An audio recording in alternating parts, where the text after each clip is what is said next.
城位于马德里以南70公里处，是加斯蒂亚拉曼恰自治区的首府。大后河流经多雷多，环抱半个城市。公元前192年被罗马人占领。公元527年，西哥特人统治西班牙，并在此定都。公元711年被阿拉伯人攻占，占领长达7.5个世纪。1085年，阿方索六世收复托莱多，成为加斯利亚王国首府和全国主教中心。1561年，菲利普2世迁都马德里，至此，托莱多不再是西班牙的中心，但历史的遗迹不可磨灭。托莱多古城是一座欧洲历史名城，有着近2000多年的历史。它的历史对整个欧洲甚至全世界有着深远的影响。托莱多古城有着如此悠久的历史，有着如此多元的文化交融。西班牙又是在2次世界大战中的中立国，使得托莱多古城的历史宝藏丰富多元，数不胜数。松果将带领大家从不同角度去试图解构这座像谜一样的古城。托莱多古城的地势由2大部分构成，山与河。古城中心建筑在陡峭的山坡上，在历史上成为军事要塞，外有古城墙保护。托莱多古城的制高点为 Alcázar de Toledo 托莱多古堡，现在作为军事博物馆。一条大后河3面环绕托莱多，使得进入托勒多古城的难度更大了，这也成为托勒多古城的天然护城河。大后河自东向西流经西班牙中部，是伊比利亚半岛最长的河流，长达1038公里，从西班牙东部的昆卡一直流到葡萄牙，在葡萄牙称为 Dejo。它的流经为托莱多古城带来天然的便利。另外，在大后河上有2座桥，萨马勒丁桥和阿拉甘达拉桥。大后河2座桥以及沿岸的风景，使得托莱多古城的山水四季更加迷人。清晨，迷失在托莱多古城的迷宫式的巷子里，上上下下，窄巷窄的仅能容1辆汽车路过。每当汽车擦身而过，路人要贴墙站立。窄巷里铺着凸起的石子，每天清晨，托莱多的清洁人员用流水洗刷着石子路，这样的动作日复一日，年复一年。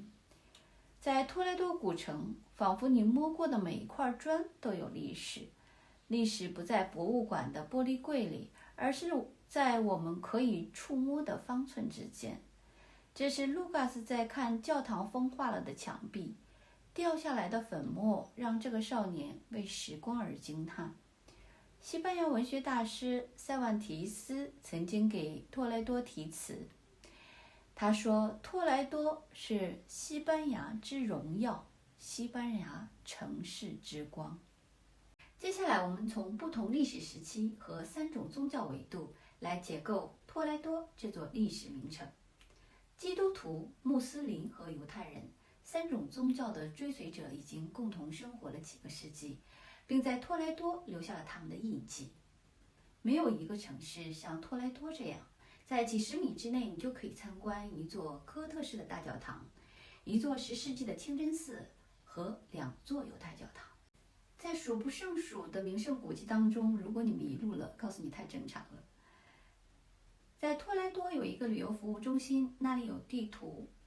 工作人员会熟练地把最值得去看的地方圈出来，告诉你哪些地方收费，哪些地方免费，有哪些值得注意的事项。如果你有哪些问题呢，他会一一帮你解答。首先，我认为最值得游览的是托莱多7大名胜古迹。这7大名胜古迹可以分别买票，也可以买一个这样的托莱多旅游手环。一个手环10欧元，7个景点，不限时间，不限次数，便宜到哭，快速便捷，这样旅行体验太美妙了，让我再次为西班牙的旅游服务和旅游价格叹为观止。这7个历史遗迹包括圣胡安·德勒斯雷耶斯修道院、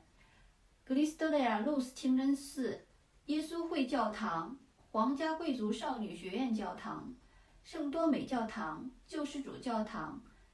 Santa Maria la Blanca 犹太教堂。在参观7大历史古迹的过程当中，除了建筑物本身所具有的历史含义之外，我还特别关注那些看似不起眼的地方，用自己的视角去探究历史背后的意义。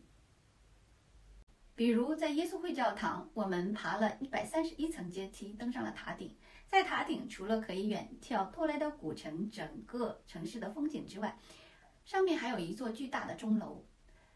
我们坐在那里足足有30分钟，去探究这口铜钟伴随了多少个世纪托莱多的人们。同时，这口大钟它可以传递何种信息？比如说，它可以报时，它可以召集弥撒，也可以在有人去世的时候去报丧钟等等，去研究这钟声背后具体的含义。我发现我不再是一个游客，而是一个那么渴望发掘历史背后真相的人，想要去触摸和感受历史的人。再比如举世闻名的圣多美教堂，当我从圣多美教堂转了一圈之后，我发现它其实是一个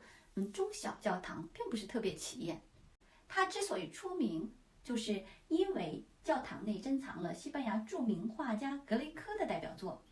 《奥尔加斯伯爵的葬礼》。此画被公认为世界名画之一，是1586年圣多美教堂的神父委托格雷科所作，以纪念已经死去200年并曾为教会捐献过大笔资金的托莱多贵族奥尔加斯伯爵。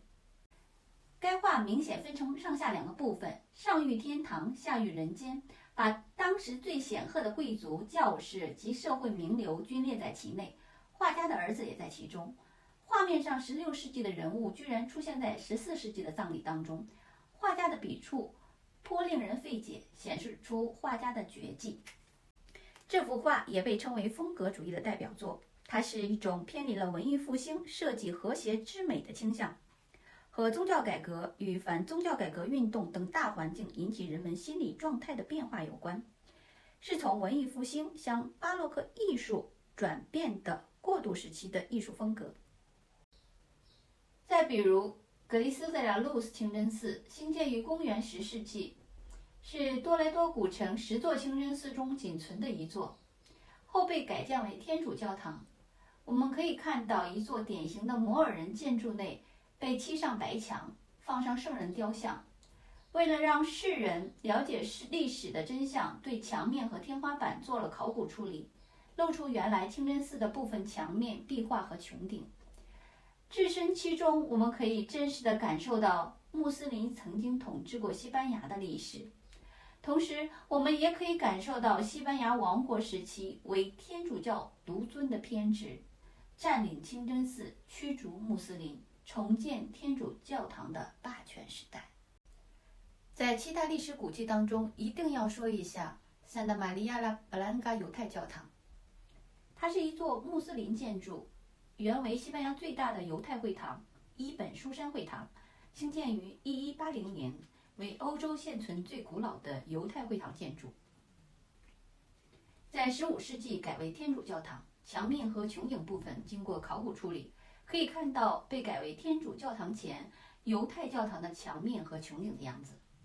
在穆斯林占领托莱多时期，穆斯林、天主教和犹太教3教可以共存，犹太人甚至可以在穆斯林当权的政府任高职。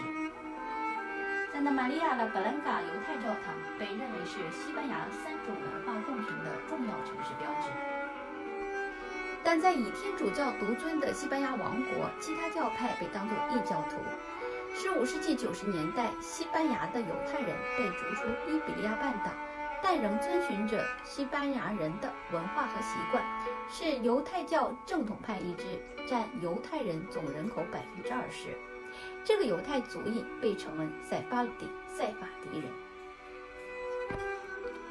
由于长期生活在阿拉伯化的伊比利亚半岛上，生活习惯与其他分支不同，说拉丁诺语，也就是中世纪西班牙语。塞法拉底的意思是西班牙的，是他们称呼伊比利亚半岛的名字。随着穆斯林被驱逐，犹太人也随之被驱逐出葡萄牙和西班牙，多居于南欧、中东、拉美等地，至今仍保留着西班牙人的文化和习惯。2014年，拉霍伊首相批准了对西班牙民法典的修改，向所有提出申请并证明符合条件的塞法迪人授予西班牙国籍，同时能够保持原籍国的国籍。这一举措被认为是西班牙承认历史、承认西班牙犹太人的举措。托雷多古城就像一个永远挖不完的宝藏，除了7大历史古迹之外，托莱多还有很多免费的教堂、博物馆、罗马主题历史遗址、犹太博物馆、托莱多古城墙、太阳门、比萨格拉新旧古城门等等。托莱多古城密布着数不胜数的历史遗迹，等着我们慢慢去发掘。我们下集精彩继续呈现。我是松果，欢迎订阅和点赞。